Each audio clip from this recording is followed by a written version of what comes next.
तो हेलो दोस्तों, आप सभी का स्वागत है आज के इस नए वीडियो में नए टॉपिक के साथ। आशा करता हूं कि आप सभी बहुत ही मस्त होंगे और अपने अपने पढ़ाई में अच्छे से व्यस्त होंगे। तो चलिए इस प्रकार से आज के इस प्यारे से सेशन में आज के इस क्लास में हम लोग विलियन के अंतर्गत वाष्प दाब क्या होता है इसके बारे में संपूर्ण जानकारी आपको देने वाले हैं कि वाष्प दाब का आखिर परिभाषा जो है होता क्या है। इसको हम लोग एक फिगर के माध्यम से आपको बड़ी आसानी से जानकारी देने वाले हैं। तो आप इस वीडियो में अंत तक जरूर से बने रहेगा, क्योंकि ये जो टॉपिक है वाष्प दाब, ये आपके बोर्ड एग्जाम में 3 या फिर 2 नंबर में जरूर से इसके परिभाषा को ही पूछ लिया जाता है। तो आज की इस वीडियो में हम लोग इसी को कवर करने वाले हैं।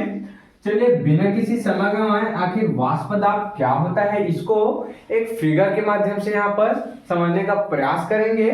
मान लेते हैं कि यहाँ पर एक हम लोग क्या ले लेते हैं, बर्तन ले लेते हैं।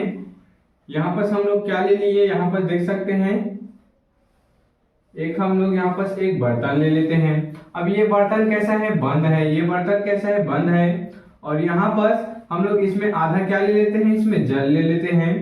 इसमें क्या ले लिए हम लोग, जल ले लिए, देख सकते हैं। अब इसमें जल है तो जल के क्या होंगे, छोटे छोटे कण होंगे। जल के क्या होंगे, इसमें छोटे छोटे पार्टिकल्स होंगे, देख सकते हैं।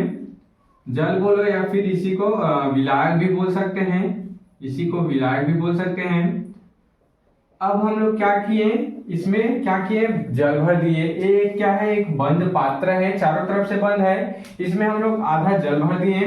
अब हम इसको देंगे ताप। इसको क्या देंगे, एक निश्चित ताप देंगे। इसको क्या मिलेगा, एक निश्चित ताप देंगे यहाँ पर। तो देख सकते हैं जब हम लोग इसको निश्चित ताप देंगे तब क्या हो जाएगा, इसको क्या दे रहे हैं, टेम्परेचर दे रहे हैं। तब क्या होगा, इसमें से इस जल से वाष्प बनने लगेगा। ये जो जल है वह एक निश्चित ताप पर क्या होने लगेगा, जल से वाष्प बनने लगेगा। जल से क्या बनने लगेगा, यहाँ पर वाष्प बनने लगेगा। अब ये जो वाष्प है, ये जो वाष्प बन रहा है वह कहाँ कहाँ प्रेशर लगाएगा, कहाँ कहाँ दाब लगाएगा, इस पात्र के ऊपरी सतह पर दाब लगाएगा। इस पात्र के ऊपरी सतह पर और दोनों साइड की सतह पर क्या लगाएगा, दाब लगाएगा।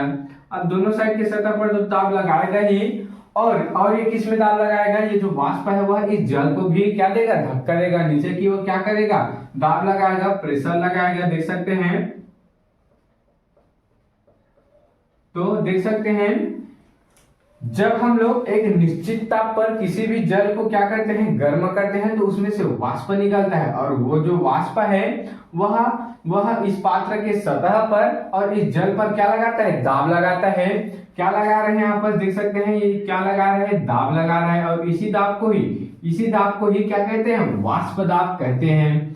वाष्प द्वारा लगाए गए दाब को ही वाष्प दाब कहते हैं। लेकिन हमको ऐसा शॉर्ट में नहीं लिखना है, हमको इसका जो परिभाषा है यहाँ पर पूरा लिखना होगा। क्या लिखना है, जब किसी पात्र में हम लोग आधा भर जल लेते हैं, अर्थात उसमें आधा जल भर देते हैं, तब उसमें एक निश्चित ताप देते हैं, उस जल में एक निश्चित ताप देते हैं, तो क्या होता है, उसमें से वाष्प निकलने लगता है। और वो जो वाष्प है वह उस पात्र के क्षेत्र पर तथा इस जल पर क्या लगाने लगता है, दाब लगाने लगता है, प्रेशर डालने लगता है। तो इसी दाब को ही क्या कहते हैं, इसी दाब को ही वाष्प दाब यहाँ पर कह दिया जाता है।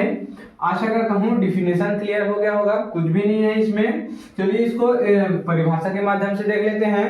परिभाषा क्या बोला जा रहा है, जब किसी बंद बर्तन में जल को लेकर उसे एक क्या दिया जाता है, निश्चित ताप दिया जाता है। इसके परिभाषा में ऐसे ही लिखेंगे, समझ कर लिखेंगे, जब किसी बंद बर्तन में जल को लेकर उसे एक निश्चित ताप दिया जाता है। देख सकते हैं एक निश्चित ताप, इसको हम लोग एक निश्चित टेम्परेचर यहाँ पर दे रहे हैं। तो निश्चित टेम्परेचर दिया जाता है तो उस द्रव से वाष्प निकलने लगता है। इस द्रव से वाष्प निकलने लगता है, वह द्रव का वाष्प बर्तन तथा द्रव के सतह पर क्या करते हैं, जो दाब उत्पन्न करते हैं, उसे ही वाष्प दाब यहाँ पर कह दिया जाता है। आशा करता हूँ परिभाषा क्लियर होगा।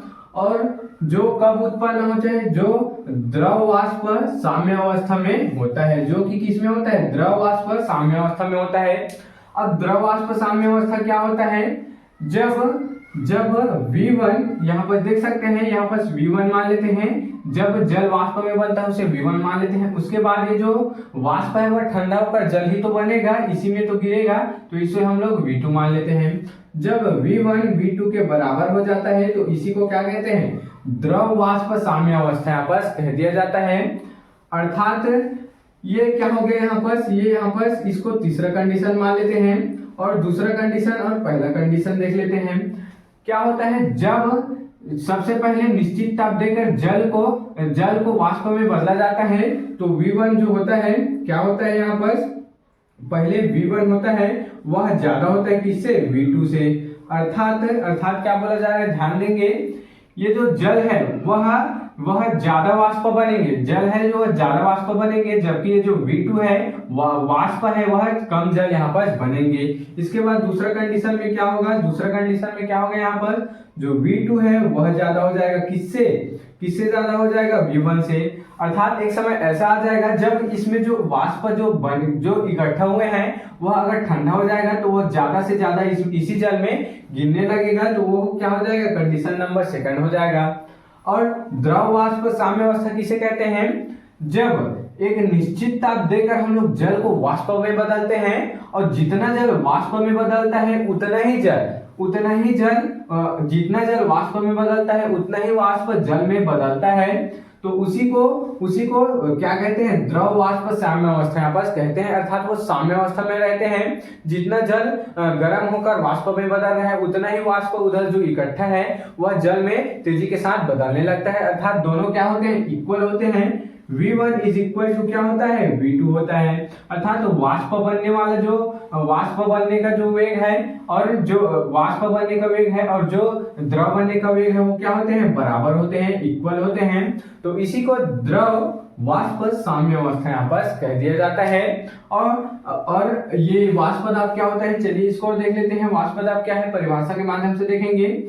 जब किसी जल को निश्चित ताप दिया जाता है तो जल किसमें परिवर्तित होने लगते हैं, वाष्प में परिवर्तित होने लगते हैं। और वो जो वाष्प है इसके सतह पर, इस बर्तन की सतह पर और इस जल के तल पर, इस जल के सतह पर क्या लगाने लगते हैं, दाब उत्पन्न करते हैं। उसी दाब को ही वाष्प दाब कहते हैं। वाष्प द्वारा लगाया गया दाब को ही वाष्प दाब यहाँ पर कह दिया जाता है। आशा करता हूं कि ये जो परिभाषा है आपको क्लियर हो गया होगा। द्रव वाष्प साम्य अवस्था क्या है, क्लियर हो गया होगा।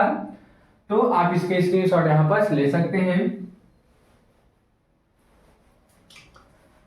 तो आशा करता हूं कि आपको जो टॉपिक है वाष्प दाब आसानी से क्लियर हो गया होगा कि आखिर इसका परिभाषा क्या है, वाष्प दाब किसे कहते हैं। अगर आपको जो टॉपिक है समझ में आया होगा तो मेरे चैनल को जल्दी से सब्सक्राइब करके बेल वाले आइकन को दबाकर प्रेस कर लीजिएगा, ताकि आपको मेरी ऐसी अच्छी इंफॉर्मेटिव वीडियो की नोटिफिकेशन सबसे पहले आप तक ही पहुंचती रहे और आप 12th केमिस्ट्री की तैयारी ऐसे ही अच्छे इंपॉर्टेंट टॉपिक के साथ कर पाए। तो चलिए फिर मिलते हैं किसी नेक्स्ट वीडियो में नए टॉपिक के साथ। तब तक के लिए जय हिंद, जय भारत।